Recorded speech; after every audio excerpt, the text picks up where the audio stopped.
નામ મહિમા ખૂબ જ વિસ્તારથી ગાયો સ્વામી તુલસીદાસજી. એ નામનો મહિમા માં પાર્વતીજી જાણે છે, જગદંબા જાણે છે, નામનું સ્મરણ કરે છે.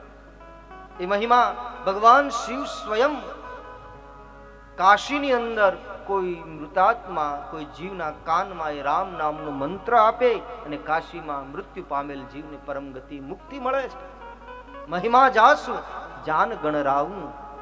એ ગણરાવ ભગવાન ગણેશ એ નામના પ્રભાવથી પ્રથમ પૂજ્યત નામ પ્રભાવ નામનો બહુ જ મહિમા બતાવ્યું છે. સતયુગની અંદર હજારો વર્ષ સુધી ઋષિ મુનિઓ, સાધકો ભગવાનને પ્રાપ્ત કરવા માટે ધ્યાન કરતા, એ દ્વારા ભગવાનને પ્રાપ્ત કરતા. એ સાધન હતું. એ પછી બીજા યુગમાં ત્રેતાની અંદર ખૂબ જ મોટા યજ્ઞો થતા. અશ્વમેધ, રાજસુ, વાજપેયી, વિશ્વજીત આદિ યજ્ઞોનું વર્ણન પુરાણોમાં આવે છે. જેનું વર્ણન આપણે સાંભળીએ તો કદાચ આ સમયે કરવું લગભગ અસંભવ જેવું લાગે. એટલી પવિત્રતા, એટલા દ્રવ્યો, એના વિધિ વિધાન. પણ એ સમયની મોસમ અવશ્ય હતી. એ દ્વારા, યજ્ઞ દ્વારા ભગવાનની પ્રાપ્તિ થતી ત્રેતા યુગમાં. એટલે એનો મતલબ એવો નથી કે કલયુગમાં ન થાય, અત્યારે પણ થાય, પણ થોડું મુશ્કેલ છે, એ નિભાવવું મુશ્કેલ છે. એ કુશળ ખેડૂત હોય એને ખબર જ હોય કે શિયાળામાં કયો પાક કરાય. જે ચોમાસાનો પાક શિયાળામાં કરવા જાય ને તો એટલી સફળતા મળે નહીં. એમ એ સમયની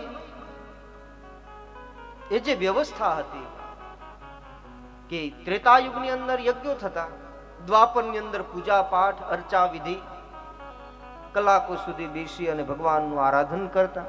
અને આજે કલયુગ ચાલે છે, કલયુગમાં તો એટલી આયુષ્ય નથી, એટલો સમય પણ નથી, લોકોની એટલી મતિ પણ, જેની ઉદરમ ભરીણો જીવા વરાકા કુટ ભાષીણો, જેને ભાગવતજી કહે છે. એ તો આપણે એમ કહીએ છીએ કે આપણે બહુ હોશિયાર છીએ, મોટા છીએ, ચતુર છીએ, ખૂબ જ જ્ઞાની છે. પણ ભગવાન વેદવ્યાસ કહે કલયુગમાં જીવો ઉદરમ ભરીણો, પોતાનું પોતાનું પેટ ભરવા પૂરતી જ વિચારશે. કુટભાષીણો, વિવેકહીન વાણી બોલશે, વિવેકહીન વર્તન કરશે. મંદ બુદ્ધિઓ, જેને મંદ બુદ્ધિના કયા છે, અલ્પ આયુ વાળા કીધા છે.